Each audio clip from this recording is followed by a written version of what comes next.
Ваш близкий и любимый человек, которого нету в нашем мире, хочет передать вам послание и стать вашим ангелом-хранителем.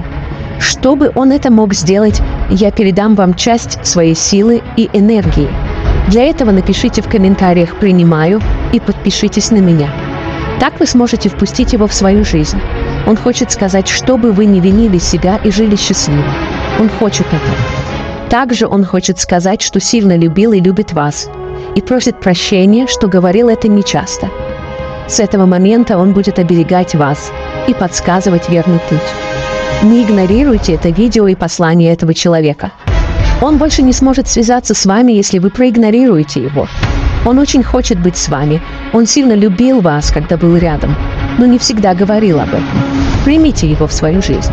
Ставьте лайк и делитесь этим видео, чтобы я могла и дальше поддерживать связь с вашими близкими людьми. Да будет так!